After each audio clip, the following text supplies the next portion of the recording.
بسم اللہ الرحمن الرحیم۔ میرے ساتھ پڑھنا سیکھیے۔ یہ 28-29 رمضان ہے نا، 28-29 رمضان، 28-29 رمضان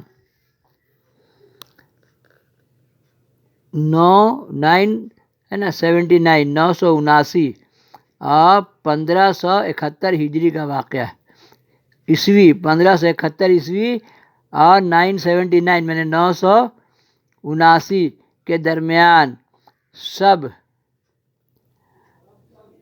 شب کی بات ہے کہ آپ رحلت فرما گئے۔ آپ کی وفات سے دور دور تک تہلکہ سا مچ گیا۔ بادشاہ نہایت غمگین ہوا۔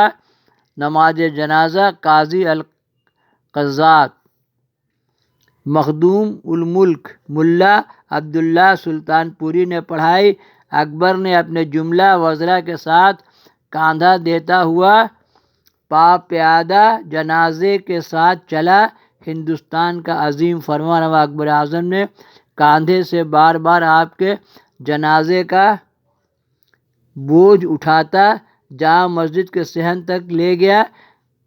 مسجد کے شمالی گوشے کے وسط میں صحن میں آپ کی قبر کھودی جا رہی تھی۔ پتھریلی زمین کو جب کھودا گیا تو اس میں سے ریتیلی مٹی نکلنی شروع ہوئی اور صدر صدور حاجی الحرمین شیخ عبدالنبی بھی وہاں موجود تھے۔ شیخ عبدالنبی بھی وہاں موجود تھے۔ انہوں نے حیرت سے استعجاب سے وہ مٹی اٹھا لی اور اسے تعبیر دیکھتے رہے۔ بادشاہ نے پوچھا، عبدالنبی، اس پہاڑی زمین سے یہ ریگستانی مٹی کیوں نکل رہی ہے؟ صدر الصدور نے جواب دیا، قبلہ عالم، یہ تو مدینہ منورہ کی مٹی نظر آتی ہے۔ جو لوگ حضرت سلیم چشتی سے بہت زیادہ قریب رہے تھے انہیں رسول اللہ صلی اللہ علیہ وسلم کے اس ارشاد مبارک کا علم تھا جس میں آپ نے حضرت سلیم چشتی سے وعدہ فرمایا تھا کہ تم ہندوستان واپس جاؤ، تم کو وہیں تمہارے وطن میں جائے دفن کے لیے مدینے کی زمین عطا کی جائے گی۔ دیکھیے سارے عالم میں مدینہ ہی مدینہ ہوگا۔ دیکھیے مدینہ کی زمین عطا کی نا سرکار نے۔ جو لوگ اس ارشاد مبارک سے آگاہ تھے ان کی آنکھیں نم ہو گئیں۔ صدر الصدور نے رقت سے کہا، ہمیں اس مٹی سے کوئے یار کی بو محسوس ہو رہی ہے۔ عقیدت مندوں نے تاریخ کے ماوے نکالے۔ ایک طرف صدائے تاریخ بلند ہوئی،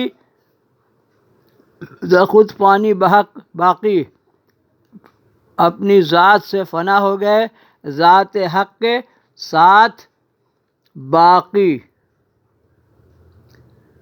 کسی دوسرے نے کہا،